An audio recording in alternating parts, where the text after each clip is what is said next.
avec moi, Seigneur Jésus, aujourd'hui, je déclare que c'est le jour où je suis impacté comme jamais auparavant.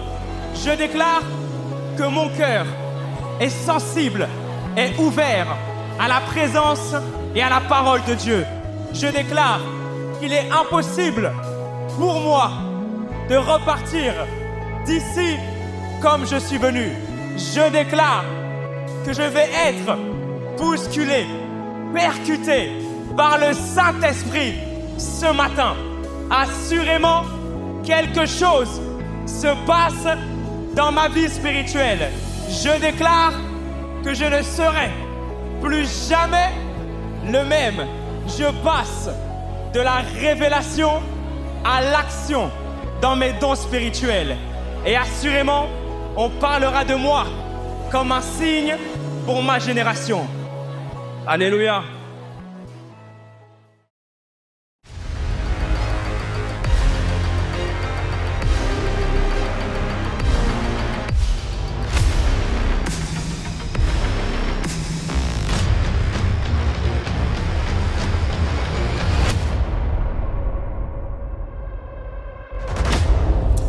Donc là, nous sommes dans le talk show, où nous allons prendre le temps de répondre aux questions par rapport au thème que nous avons vu. Qui connaît notre thème? Les dons spirituels de la révélation à l'action. C'est distingué, on peut prendre le temps de l'honorer. Il n'a pas le temps, lui. Et aujourd'hui, c'est la grande. La grande. Ça veut dire que si tu n'as pas capté quelque chose pendant toute la série, c'est pas aujourd'hui qu'il faut rater. Dis à ton voisin, reste concentré. Ok, donc, comment ça va se passer? Alexandre, Nathalie? Alors, du coup, on a plusieurs questions qui nous ont été posées directement par les membres de l'Église. Et donc, du coup, c'est ces questions-là auxquelles on va répondre et qui vont directement nous être posées. Donc, on peut y aller directement. Ok, on peut aller directement. Donc, on écoute la première question. Comment savoir quand on a un don spirituel? Quand on a un don spirituel? Vas-y, tu peux répondre. Premièrement, je dirais que souvent, Dieu peut nous parler par rapport à ça. Donc, dans nos temps d'intimité, ce sont des choses que Dieu nous révèle ça peut être par un témoignage intérieur, par des rêves. Donc, par exemple, tu vois souvent dans tes rêves que tu es en train de prier pour des malades. Donc, peut-être que tu as un don dans ça. Donc, ça peut être ça. Donc, Dieu peut te parler par rapport à ça.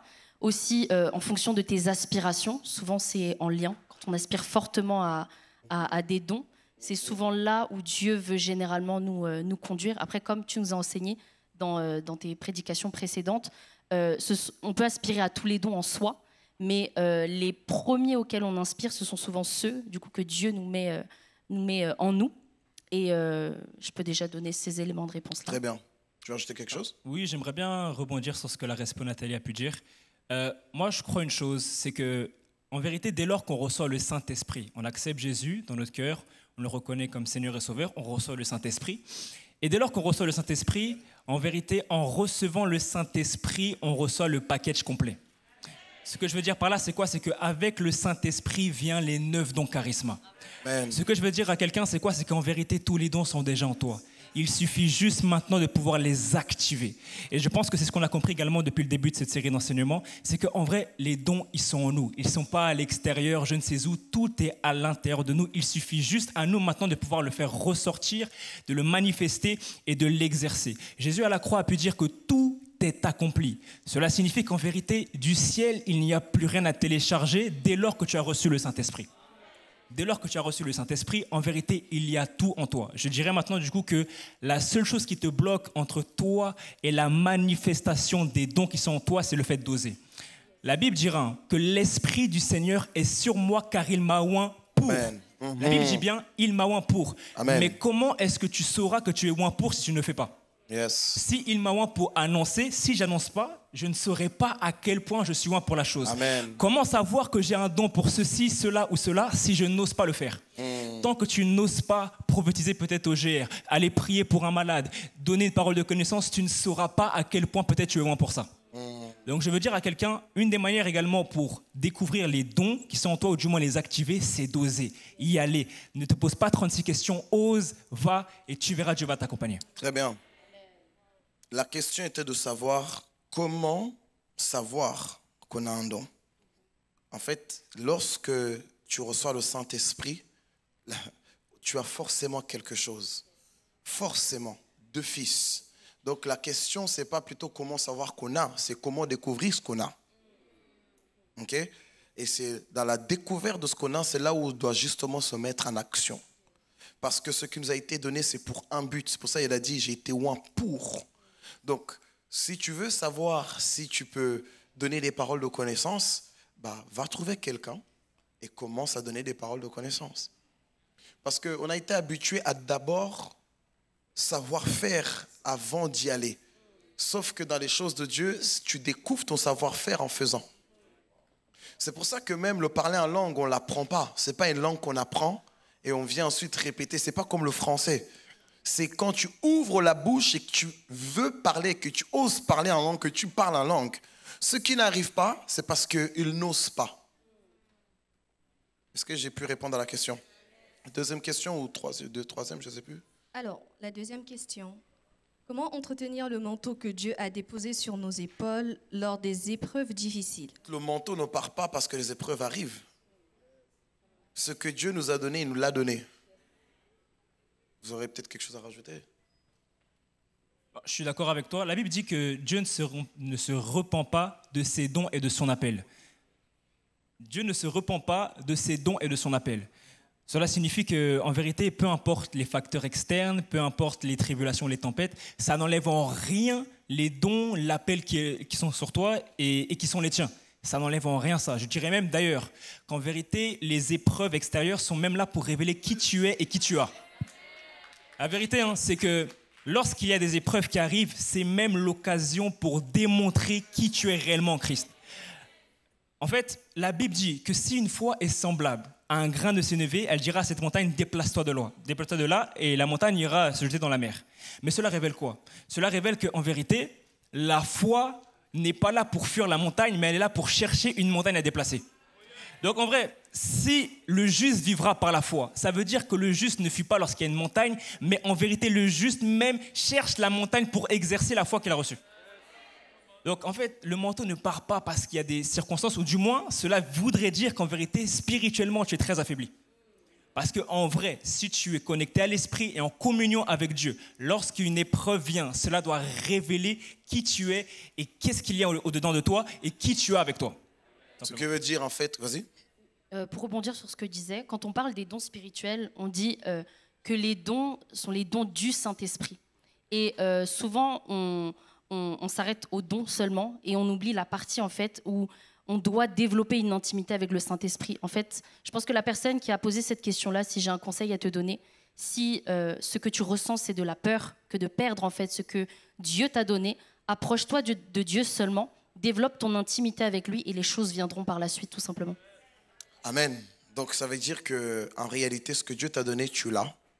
C'est juste peut-être que tu te sens affaibli. Et comme tu te sens affaibli, tu penses en fait que ce que tu as est parti ou risque de partir. D'autres questions? Donc alors, autrement dit, passe du temps dans la présence de Dieu. La troisième question est dirigée vers le pasteur Darius. Ça dit, pasteur Darius, quels sont les dons que tu affectionnes le plus et que tu utilises au quotidien? Les dons que j'affectionne le plus, je me rends compte au moment où je vais répondre que c'est vraiment comme l'apôtre Paul, c'est la prophétie. Dans toutes ses dimensions, que ce soit au niveau de l'exhortation, que ce soit l'encouragement, que ce soit au niveau de la prédiction de l'avenir, parce que très souvent on parle de la prophétie par rapport au fait de prédire l'avenir, mais des fois il faut aussi voir ça sous d'autres angles, comme l'anticipation.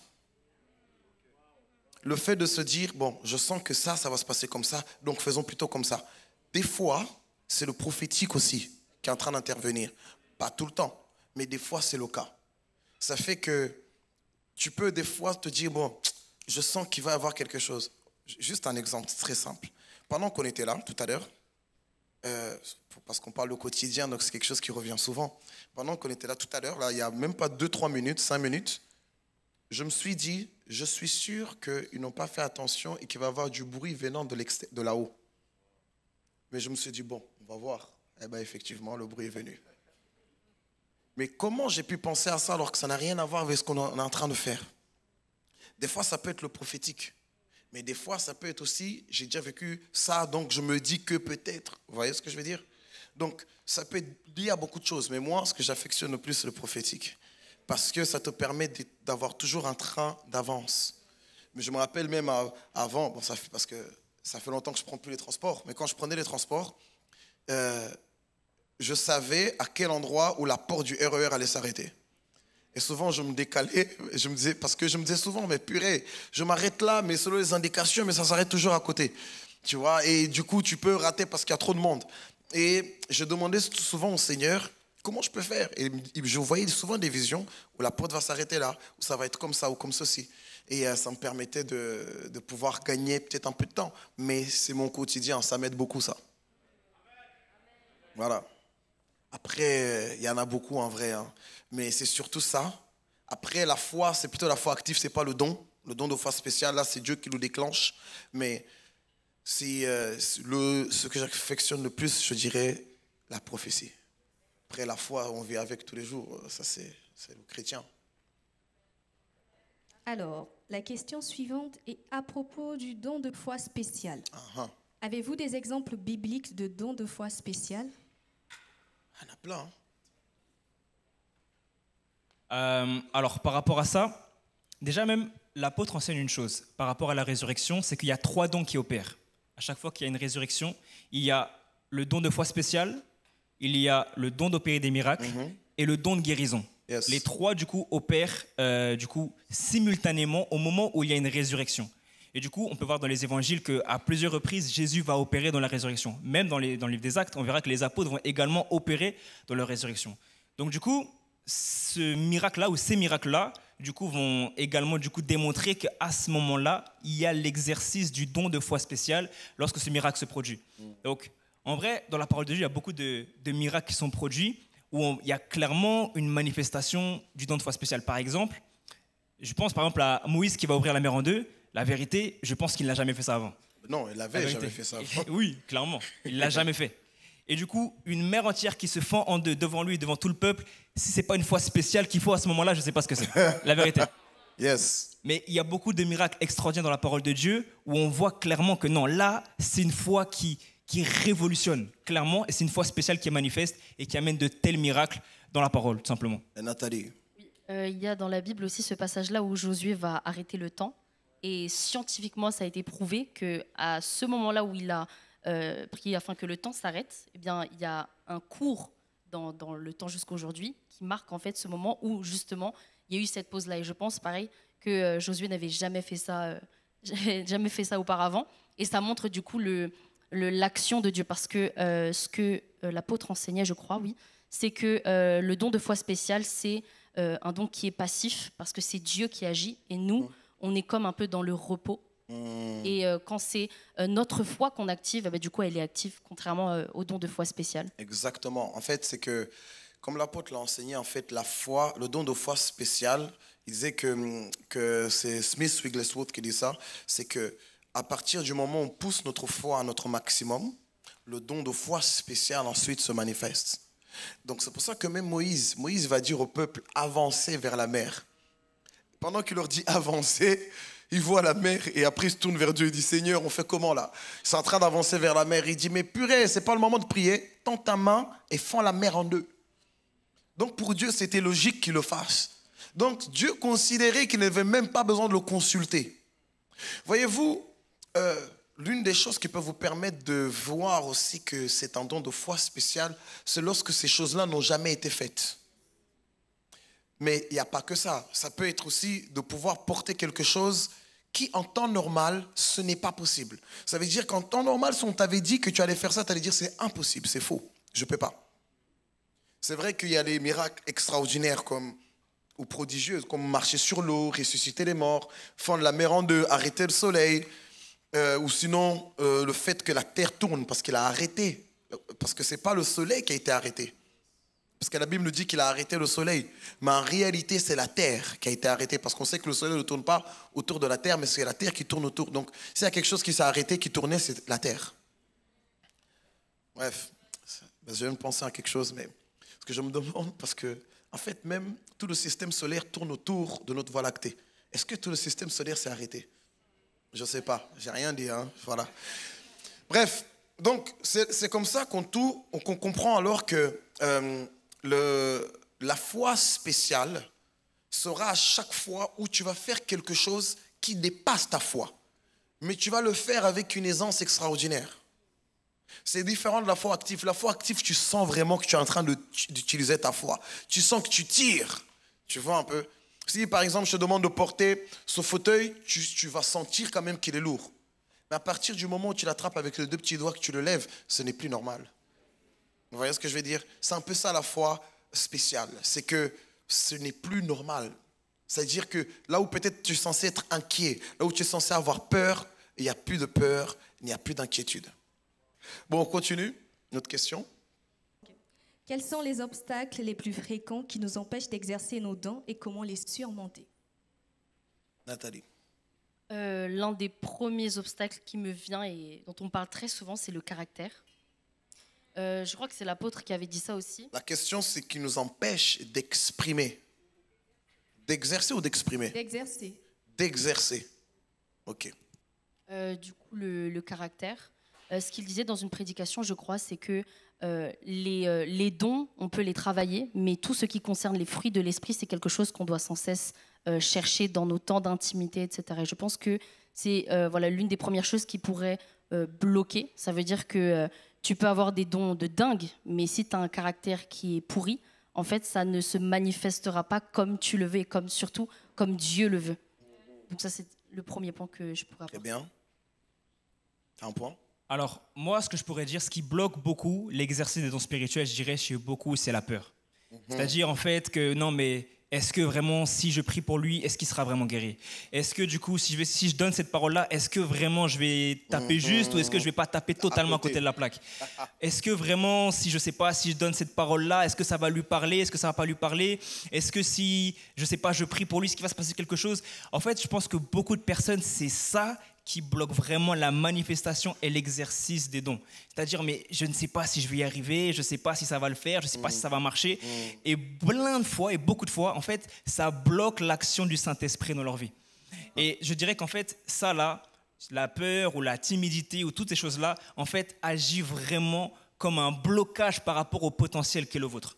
Ça veut dire quoi? Ça veut dire qu'en vérité, si vous voulez voir Dieu à l'œuvre et vous voulez vraiment voir Dieu vous utiliser et passer au travers de vous, je vous assure, le miracle se trouve juste derrière votre peur. Dès lors que vous surmontez ça et que vous arrêtez de raisonner, de réfléchir et d'aller juste, je vous assure, vous allez voir à ce moment-là Dieu vous accompagner et Dieu faire des choses qu'il n'a encore jamais fait avec vous. Exactement. Ça commence à ce moment-là. Vous savez, il y a un homme qui s'appelle Pierre dans la parole de Dieu. Et à un moment donné, des personnes l'ont vu et l'ont reconnu, comme quoi il marchait avec Jésus. Et du coup, ils sont allés le voir et ils ont dit, mais toi, on te connaît. On t'a vu, tu parlais avec Jésus, tu traînais avec lui, donc tu fais partie de son équipe. Et à ce moment-là, il a paniqué. Il a eu peur. Et ce qui se passe, c'est quoi? C'est que peut-être que ce jour-là, il aurait peut-être pu leur prêcher la parole. Il aurait peut-être pu utiliser peut-être les dons, exercer. Il aurait peut-être pu donner une parole qui aurait pu les toucher. Mais parce qu'il a eu peur... Zigouillé, hein. On l'aurait zigouillé à ce moment-là. Ouais, peut-être. Mais peut-être que Légion d'anges, je ne sais pas. Mais en tout cas, peut-être qu'il aurait pu exercer ou autre. Mais en tout cas, il a paniqué à ce moment-là. Mais ce qui se passe, c'est que le même Pierre, quelques temps après la chambre haute, est sorti dehors et a prêché l'évangile, exercé les dons devant des milliers de personnes. Il dit bien après la chambre haute. Exactement. Ça veut dire qu'il y a une différence. Et la différence entre les deux, c'est que si on remarque bien, en fait, en vrai, il y a 3 choses. Il y a le Pierre où il y a Jésus dans son entourage. Et ce Pierre-là, il est prêt à prendre l'épée pour couper l'oreille du soldat. Donc à ce moment-là, le Pierre là, il est plein de fougue, il est déter, si je puis dire. Il y a le Pierre où Jésus n'est plus là, il s'est fait arrêter. Ce Pierre-là panique. Il a peur et il renie Jésus.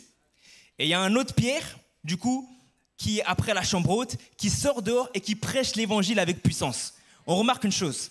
Il y a le premier Pierre. Jésus est dans son entourage. Et parce qu'il sait que Jésus est dans l'environnement, il est plein d'énergie et il est prêt à passer à l'action parce qu'il sait que Jésus est là.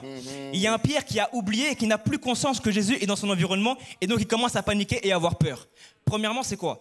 Quand tu ne sais plus et quand tu oublies et que tu perds la conscience que Jésus est là, tu commences à paniquer. En fait, à chaque fois que tu paniques, tu as oublié que Jésus est avec toi. À chaque fois que tu paniques, tu as oublié que Jésus est dans l'environnement. Mais Jésus a une révélation supérieure. C'est que Jésus soit là physiquement ou pas. En vérité, s'il y a l'Esprit, Jésus est là. C'est pourquoi, après la chambre haute, il a senti la plénitude de l'Esprit le remplir comme jamais auparavant. Et il s'est dit aujourd'hui, que ce soit devant quelques personnes, des milliers ou plus, aujourd'hui, je vais prêcher l'Évangile. Et des milliers d'âmes se sont converties ce jour-là. Je déclare que c'est ton partage au nom de Jésus. Amen.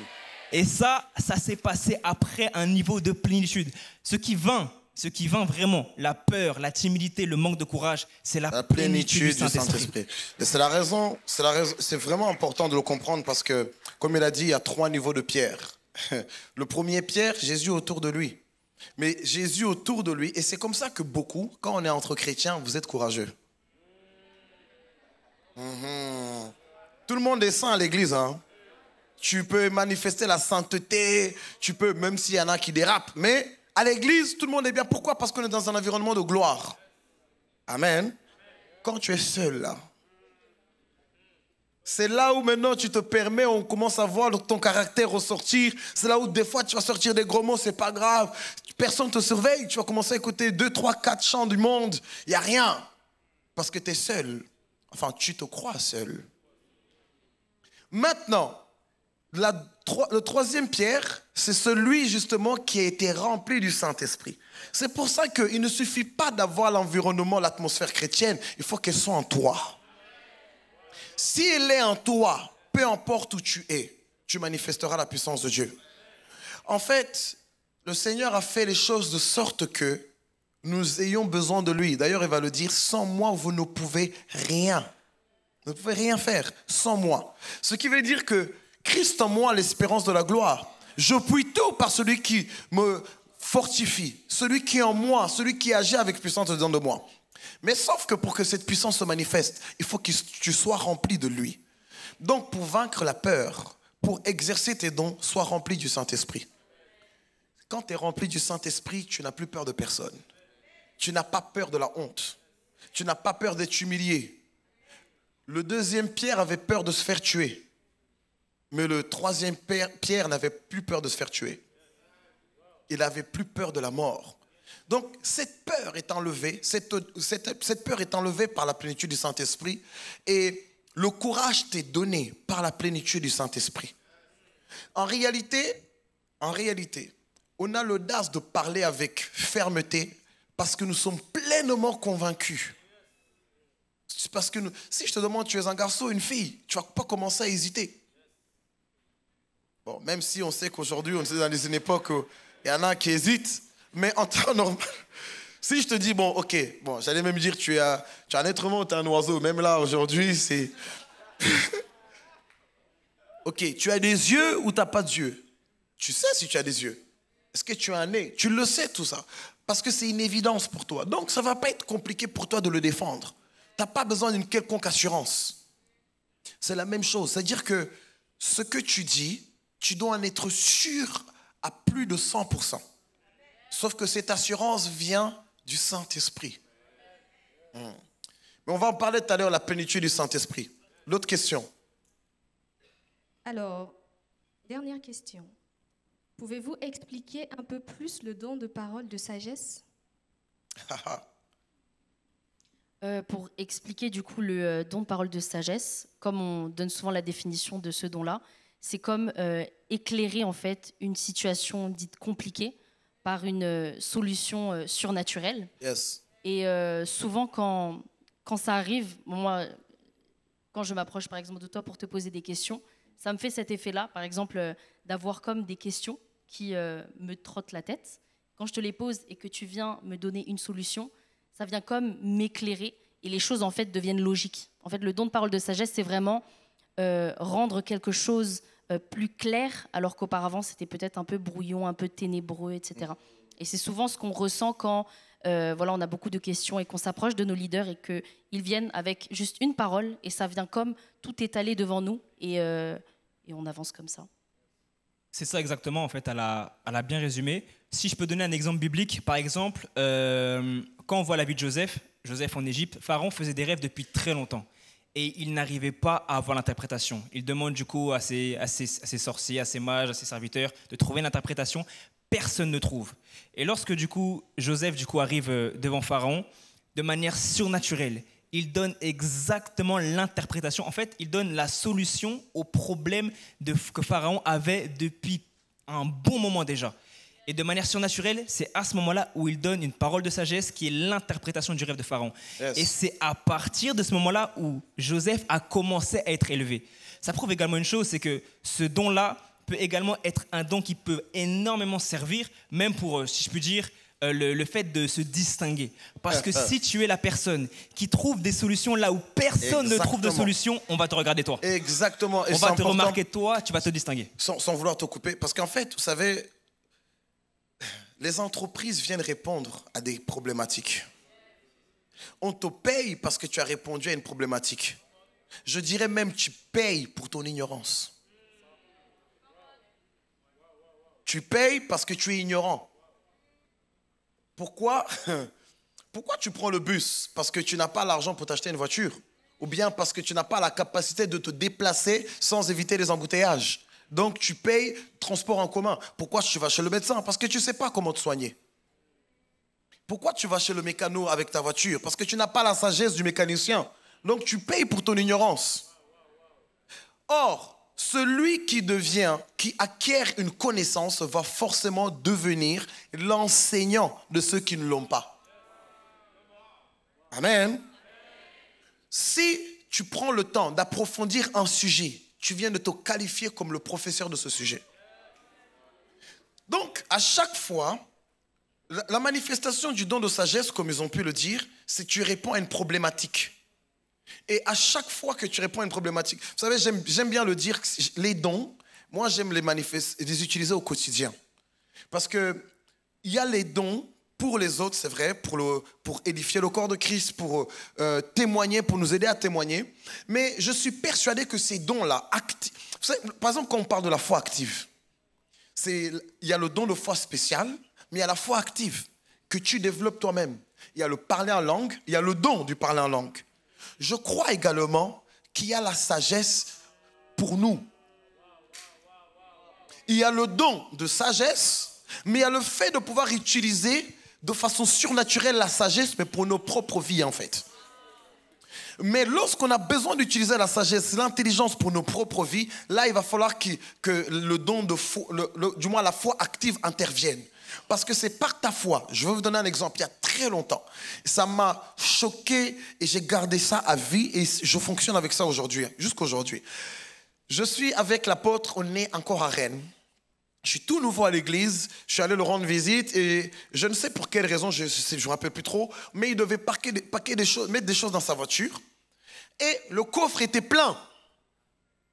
Frères et sœurs, le coffre était plein. Et il y avait encore un autre objet à mettre dedans. Je descends l'objet, je viens devant la voiture, j'ai dit mais il n'y a plus de place. Il me dit mais si, ça va rentrer. J'ai dit mais non, ça ne peut pas rentrer. Il fait, si, ça va rentrer.